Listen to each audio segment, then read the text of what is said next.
ഇപ്പം രസകരമായ ഒരു വാർത്തയാണ്. ഒടുവിൽ സന്തോഷ് പണ്ഡിറ്റിന് അതും കിട്ടി. പടമിറങ്ങി 2 ആഴ്ച തികയും മുൻപേ ഒരു അവാർഡ് നൽകിയതാകട്ടെ മലയാള സിനിമയിലെ കാരണവരായ നടൻ മധു. അവാർഡ് ചടങ്ങ് നടന്ന തിരുവനന്തപുരത്തെ YMCA ഹാളിൽ സൂചി കുത്താൻ ഇടമുണ്ടായിരുന്നില്ല. ഇവിടെയും സന്തോഷ് പണ്ഡിറ്റിന്റെ ആരാധകർ. കഥാതിരക്കഥ മുതൽ മേക്കപ്പ് വരെ ഒറ്റയ്ക്ക് ചെയ്ത് മലയാള സിനിമയിൽ സംഭവമായ സന്തോഷ് പണ്ഡിറ്റിന്റെ ചങ്കൂറ്റത്തിനാണ് അവാർഡെന്നാണ് അവാർഡിന്റെ സംഘാടകരായ ഏകലവ്യ ചാരിറ്റബിൾ ട്രസ്റ്റ് ഭാരവാഹികൾ പറഞ്ഞത്. പല പടങ്ങളും പെട്ടിയിലിരിക്കുന്ന ഈ കാലത്ത് മലയാള സിനിമയുടെ കൊക്കയിൽ വീണുപോകാതെ സന്തോഷ് രക്ഷപ്പെട്ടത് അത്ഭുതമെന്ന് സിനിമാ മന്ത്രി ഗണേഷ് കുമാർ. ഒടുവിൽ ആ മുഹൂർത്തം വന്നെത്തി. സന്തോഷ് അവാർഡ് ഏറ്റുവാങ്ങി.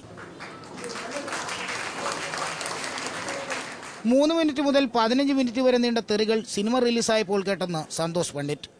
പല SD കാളുകളും വിളിച്ചയാളിന്റെ കാശ് തീർന്നതുകൊണ്ട് മാത്രം കട്ടായി പോയെന്ന പരിഭവം. കൃഷ്ണൻ രാധയ്ക്കും പ്രചോദനമായത് ശ്രീ മഹാഭാഗവതമാണത്രേ. അടുത്ത ഡയലോഗ്: സിനിമ സംവിധാനം ചെയ്തതും അഭിനയിച്ചതും മനഃപൂർവ്വമാണ്. അപ്പൊ എനിക്ക് മനസ്സിലായി, അഭിനയിച്ചിട്ടില്ലെങ്കിൽ നമ്മൾ പ്രശസ്തനാകില്ല. അതേപോലെ തന്നെയാണ് ഗായകരുടെ കാര്യം. ഞാൻ ആരും ചെറുതാന്ന് പറയല്ല, പക്ഷെ ഞാൻ പറഞ്ഞാൽ ഇവിടെ പ്രശസ്തിയാണ് നിങ്ങൾ ആഗ്രഹിക്കുന്നെങ്കിൽ എന്ത് സൗണ്ട് ഉണ്ടെങ്കിലും നിങ്ങൾ പാടണം. ഒരു കഴിവില്ലെങ്കിൽ നിങ്ങൾ അഭിനയിക്കണം. എന്നാലൊക്കെ നിങ്ങൾക്ക് രക്ഷപ്പെടാൻ പറ്റൂ. ഒടുവിൽ പുതിയ സിനിമയായ ജിത്തുബായി എന്ന ചോക്ലേറ്റ് ബായിലെ പാട്ടും പാടി സന്തോഷ് ഞെട്ടിച്ചു.